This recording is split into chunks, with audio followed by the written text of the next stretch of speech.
All right. Hey, folks, this is going to be a quick coaching call with my buddy Lane. So, yeah, two Lanes here. Lane works out at my gym. We've thrown down for over a year, CrossFit, and he just finally found Simple Passive Cash Flow. And why don't you tell people your situation there, Lane, just and then cool thing you just did. Sweet. Yeah, happy to be on with you, man. What's up, Lane? So I found you about a year ago. Let's see here. I bought a 2-bedroom, 2-bath apartment in Honolulu in 2018. This was before I met Lane, and I was pretty convinced that was the best thing that I had done in a long time, was purchasing my first property in Honolulu. After moving through the eCourse at SimplePassiveCashflow.com and with some talking with Lane, I quickly realized that I should possibly be moving into rental property first, something that I can monetize better and get a better value to rent ratio there. Opposite what we're all taught, especially in Hawaii, right? No You kidding. own the house. Yeah, and I thought that was everything that I needed to do, was purchase my first home and allow that to be my personal savings account. But I'm moving away from that now, and I'm trying to find property that'll cash flow a lot better. And so with my new study, I've recently sold that apartment that I bought. I sold the 2-bedroom, 2-bath apartment that I purchased in 2018. We just sold it last month, and I'm hopefully looking into buying some real estate property in the mainland, hopefully maybe Alabama or Ohio or someplace that cash flows better. The rent to value is a lot better. But before that, we were stuck, right? Like you had that mortgage, it was pretty big mortgage, and you had that. I mean, the property had appreciated, which is cool, but couldn't tap it and you couldn't use it to buy. Tap into it. And you taught me about that kind of debt equity and how I could spin that to create some income today into some property that cash flows better. Yeah. So we went and unloaded the rental. We brought a Dean to sell the house for you. That was pretty quick. I was pretty surprised. Yeah, that was awesome, man. Nice guy. We still keep in contact too. That was a great. And then, but now we're running into some problems here. So let me pull up some of your notes here. Yeah. So it seems like the first thing that I'm running into was the unemployment that happened due to COVID-19. So I was unemployed from March of 2020, and I was fortunate enough to take my job back in July of 2021, which gave me about a year and 4 months without a job, relying on unemployment. And also, like you guys as a tipped worker, which can be banked, but it sucks for purposes of this documented. Just right. Like for a lot of business owners, you guys you don't make a lot of money on paper, so you don't pay taxes, but it screws you over for bank loans and things like this. Yeah, it seems like the biggest two issues is that my job history, it doesn't date back too long anymore because I was unemployed for a good amount of time. So that's the first thing I can see as the biggest issue of not getting pre-approved for the loan. Secondly, I recently moved into a shared home, which the full financial obligation is $3,600. My personal share in a 3-bedroom home is $1,200. But I think the issue we're running into is how to document my 2 subletters, my 2 renters essentially, to show that my rental income for my partial is I guess is not the full financial responsibility. Would be the $3,600. My monthly financial obligation would be closer to $1,200 a month. So you went, and when you signed this lease on this house that you got next to, looks pretty nice out there, right near Diamond Head. Hell of a lot better than Salt Lake. Totally. But like I'm surprised you just didn't get the $3,600 rent and charge your other guys $1,400 or $1,600 each. That's what you should have done, man. That's still a number we're playing with, but we'll see how it goes. Yeah. But so you went out on the limb knowing you'd be able to sublet it? I did. Because you just liked the place, or like why don't you get like a single family or just a 1-bedroom or 2-bedroom apartment or something like that? Or so the pricing wise, I was looking at places that were anywhere from 17 to into the 3,000s for a 1-bedroom. I was confident that I was gonna find renters very quick because I work in the restaurant industry and I've always had coworkers and things of such who are looking for a place to live. So I was confident I would find somebody really quickly, which I did. And so for my price point at, at $1,200 per month, for what I have is like amazing. There's a lot of space here. Yeah. Those ideas, getting a shared house to have backyard and a courtyard. Yeah. Nice view too. Oh, totally. Yeah, it's beautiful up here. And that's cool, right? Like for younger guys like yourself, you guys can rough it like that. And I think that's what you should do. Like when I was younger, I lived in some pretty ghetto places and I didn't live anywhere. So ghetto's the wrong word what I was looking for, but I mean, I could go less than what I had. I had told myself that I could only live alone. I needed to be in a 2-bedroom with just my girlfriend and I, but I feel that I feel young enough where I can shack up with a couple of guys again and get a little more frugal with my personal space. Yeah. Yeah. So what I'm thinking is, why don't you go to your landlord's just some mom and pop. Why don't you just go have a conversation and explain the situation? They probably get it. Hey, unless he's not comfortable with the other two guys, now that's another separate thing, right? Like they don't have clear criminal background, that type of stuff.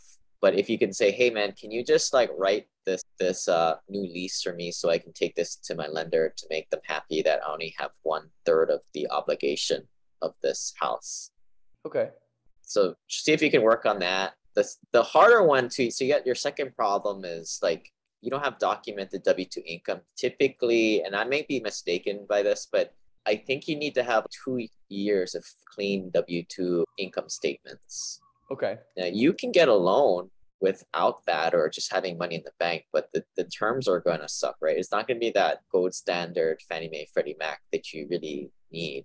So this is the harder one for you. You're just going to have to, I don't know, write it out or talk to your lender about, and this is where you got to ask the right questions. You got to say, how can I get a Fannie Mae, Freddie Mac loan? What do I need to do? How many months do you need for me to show? Okay. And that's the one that's going to suck, right? It's going to take time to build that up. And eventually the timing will come back. I'm sure at some point it will be enough to show that longevity, but I think it might be just a waiting game now. Okay. Yeah. Thinking outside the box, your parents want to co-sign on some stuff for you? I bet I could. Yeah, I bet I could possibly get my mom to co-sign on the next one. My parents have bought in on my newfound motivation for study here. So I think now, yeah, maybe she would be open to co-signing something. Maybe I should look into that too. Well, good luck, because my parents would never do it, but you'll be a much more luckier Lane with that. But ask them, you're going into a financially legitimate business, right? Where your income is going to more exceed the expensive. The debt service coverage ratio is going to be good. So I don't see why they wouldn't. Just explain to how the numbers work. But that's the way of circumventing both of these two little issues. Gotcha. Okay. So all they got to do is sign on the debt, and you just work a deal with them. I don't know how your family is. You guys need to write agreements, or it's just a handshake. Essentially, you own it, and then they co-sign on the debt. Hopefully, they don't want a cut of it. Yeah. Okay. So the first thing I can do is kind of talk to is get the lease changed to have 3 people on the lease. Yeah, and then just collect your W-2 statements. You're gonna have to wait a while on that. Yeah. Okay. Another thing, I'm surprised you went down this angle with the whole subletting your thing out. So you're in that lower net worth category, like you're doing this more active route now. Something you might want to think about is, and I don't recommend this for most people, but like in Hawaii, you can do this thing called like short-term rental arbitrage. So do exactly what you did with this rental property, but you go find short-term rentals and you call up like all these landlords and say, here's what I want to do. I want to put your property on Airbnb, etc. And I'm gonna manage it for you, but I'm gonna pay you a little bit higher rate because it's wonky. It's just a matter of calling enough people and getting them on board, and you can make the arbitrage, and you can make this a little small margin on every single rental without no money into it, and you're just controlling it. Maybe let the wheels move on that one, just like how you did on this little long-term rental you did. Right. Okay. Something to think about. So essentially manage their property. Yeah, you got to be on the up and up with them, right? Some people, what they'll do is they'll be super shady. Like and just like how you did, you took control of this rental property, this 3-bedroom here in front of Diamond Head. And the dude the shady way is to just put it up on Airbnb. The difference, you could probably make a lot more, or maybe even live there too. I don't know, but it's better to just be forthcoming with who you're doing with the landlord. It's their property. Okay. But it's a matter of, most people will just hang up the phone and tell you to go pound sand, but You might find somebody, and then the thing for them is you're going to pay them a little bit more in terms of rent. And then you also tell them, but every time we get a new tenant in there, I'm going to do a deep clean on it. So in fact, your property is going to stay a lot, better maintained than you would think. Sure. But just another business idea, since you already did this, and you seem to be a little more resourceful than the average cat. Yeah, possibly. The first thing I was thinking about was just bringing down my personal expenses. It wasn't so much of making any kind of rental income off of this property. Yeah, but you got to be scrappy, right? Either save more money, get another job, you get a side gig. At this point in the game, you just got to make more money so you can put it into down payments on cash producing assets, essentially. Okay. But another option is, instead of your parents, maybe you got like a rich friend that has clean well, not rich, but they have clean where you make up a little JV with them. You put in the down payment money. You got cash now, right? Because you sold your other property, but they may not have the down payment. So you may work a little deal with them. If, let's just say arbitrary, like you put in all the skin in the game, the down payment and everything, and you managed it, you did all the work, and I just came along and co-signed on your debt. I don't know, maybe I take a quarter of the profits. I don't know, 10%, right. Somewhere in there. I think that's a fair, I mean, everything's negotiable, but I think that would be a fair type of thing. You could probably go to one of your buddies and say, hey, co-sign on my debt. We'll create a JV, but maybe they put no skin in the game, but maybe they get 10% or 25% of all like the cash flow. So that might mean $20 a month or $50 a month. Not bad for signing their name to something. Okay. And then if shit happened, you guys work out a deal to stay friends and split 50-50 or 75-25 or whatever that equity split was. Sure. That's another option. On top of my head, as much as possible, I'd like to not tie anybody else in. The parents one seems to be the big way to go with this if you don't want to wait around for 2 years. In the meantime, okay, let's just say your parents don't go for it and we're waiting for 2 years. Well, you have a decent amount of cash in the bank, not doing jack, right? What was your plan? So the plan was to buy 2 rental properties, to buy the first 2. So I cashed out about 58,000, and I was hoping to buy 2 properties with that in the next couple of months here, but now I'm stuck with not getting pre-approved. Yeah. So you got 58 grand, essentially 60 grand burning a hole in your pocket. What if you invest it in 2 years and you're just waiting around for your financial profile to season? What are you going to do with that money? Yeah, not a great plan. I will share on a secondary plan, other than the real estate game thing, I signed on with Wealth Strategies. So their first strategy was Lending Club, which shut down recently.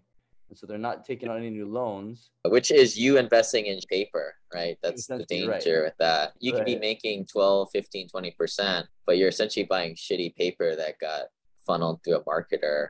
So good luck with that when it works. Yeah, I don't really have a plan, essentially, which is essentially giving them up to $10,000. And with that 10, they'll pay you a $300 return per month for 36 months. Yeah. Let's stay away from all that stuff because it's all uncollateralized debt. Right. Yeah. So I'm not sure. Yeah. If I can't invest into real estate, there isn't really a big plan for the money other than looking into stocks a little bit and cryptocurrency. But yeah, kind of, if it doesn't go into real estate, I don't really have a plan for it. Some options off the top of my head, especially if it's for a year or two, you could put it into BlockFi, make 8 to 9% there. I don't know what it is now. Maybe put half of it there or put half of it in cash or the bank. Some rewards checking accounts give you like 1 to 3%. I'll go look for some of those. That's another option. But this is a lesson learned, right? Like you should have made sure you qualified with the lender prior to doing all this stuff. Did the lender not want to talk to you, or what was the deal? No, they were very communicative with me. It took probably a month of back and forth to get all the paperwork that they wanted. Yeah, but this stuff should have been like in the first 10 minutes. Yeah, no kidding. Yeah, I was still working on getting all the paperwork to them, I think. There was a couple pieces that I didn't understand exactly what they were, like documents what they were. So that was confusing at first.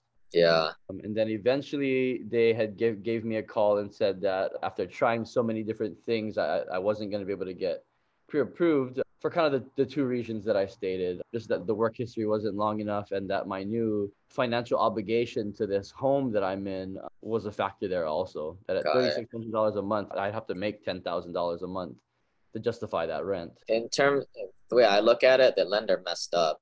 They're just not doing their job. And this is the remote investor eCourse right here, folks. This is section 5. Technically, this should be section 2, but everybody wants to get out there and look at properties. That's why we stuff it in section 5. But yeah, this is all comes before you start to get out there. Because right now you're out there with a whole bunch of money in your pocket, which if the market tanks, that's cool.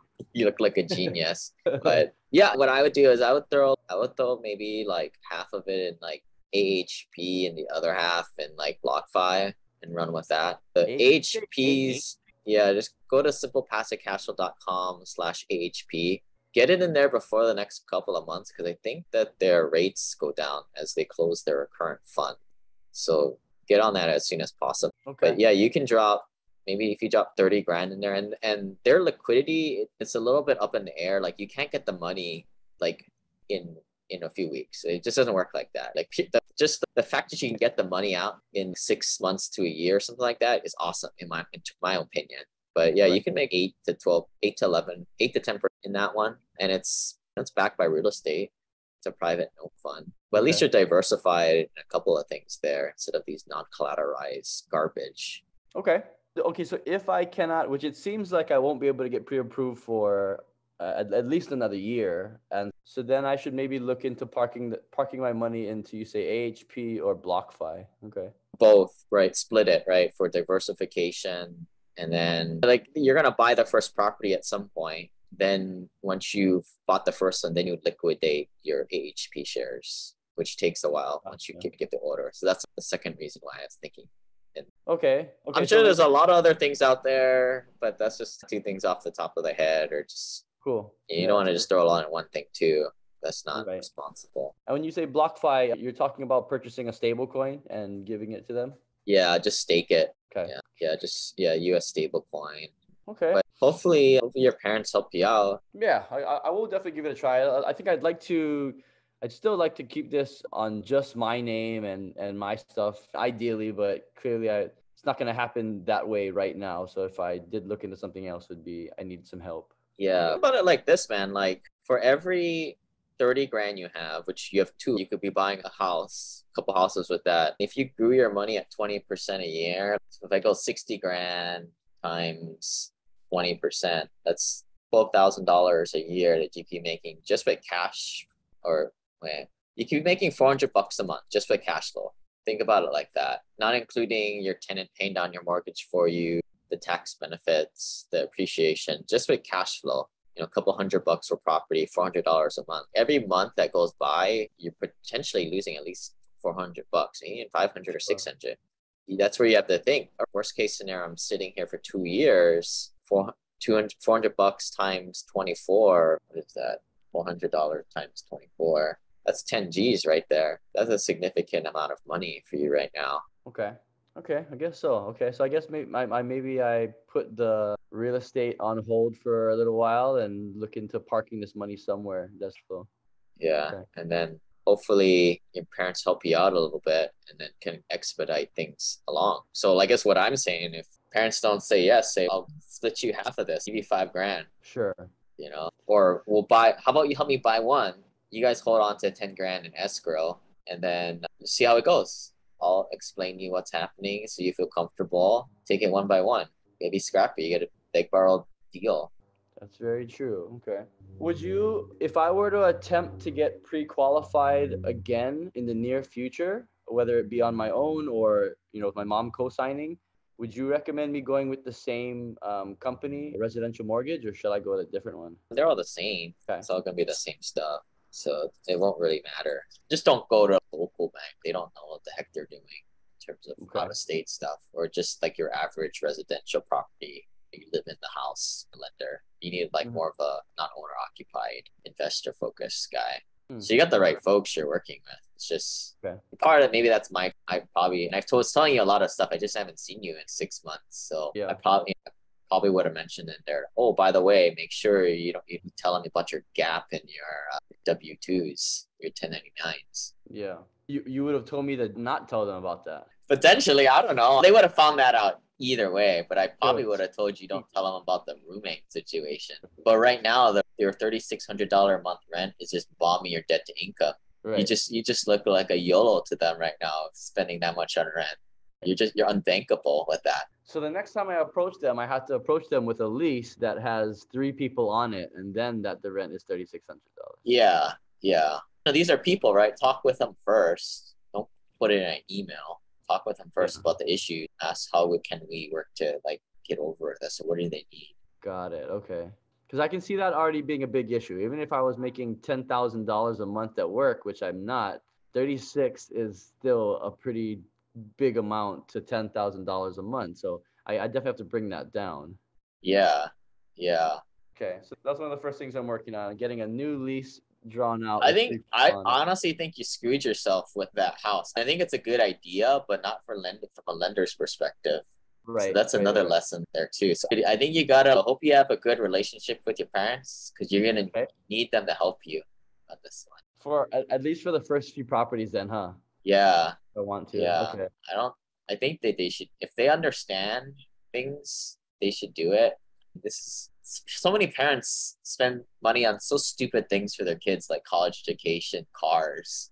Here's something we're actually going to learn something and grow wealth doing this. I don't know why a parent wouldn't want to do this, but then again, they all think the opposite. Okay. And it would just essentially, I would call a mortgage. I would essentially try to speak to somebody and tell them that I'd like to start a new loan request. Yeah, just same process. But you know the issues now. You probably were talking to somebody the first time, right? Yeah. Okay.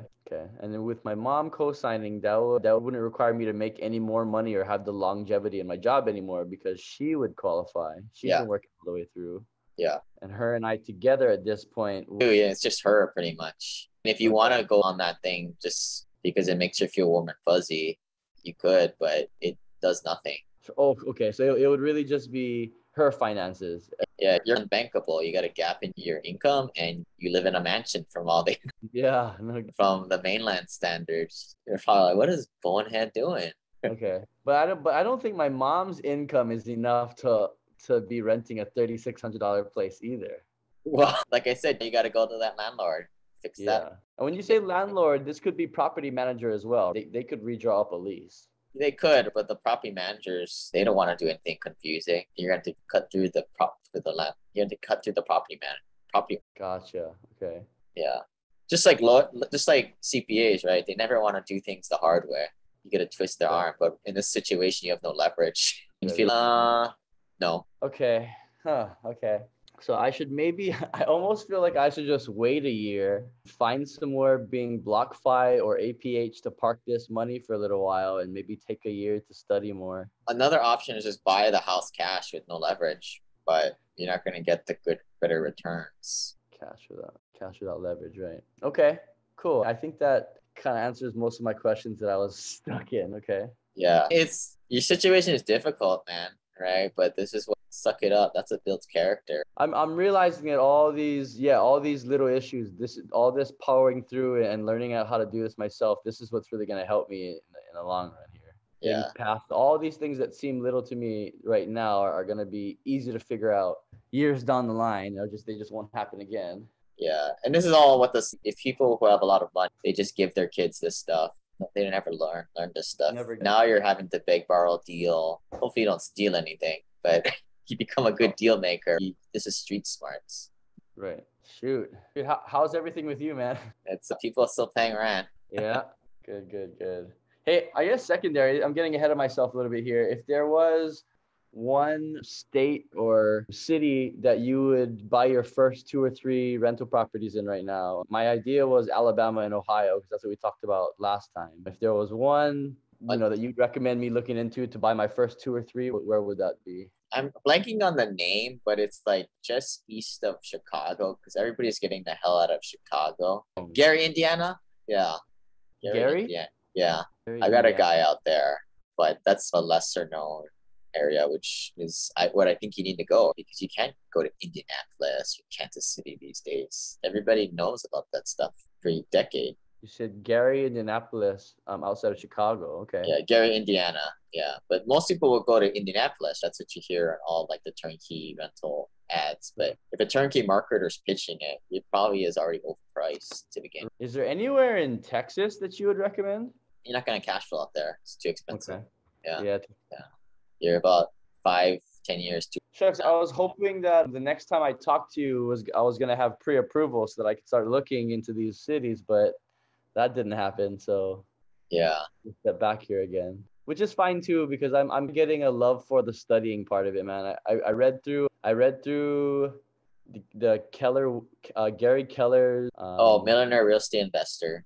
You're right. So I finished that one, and I'm almost finished with your E-Myth one now too. Oh, okay. And that was a cool, like why businesses fail, why most small businesses fail was a cool read too.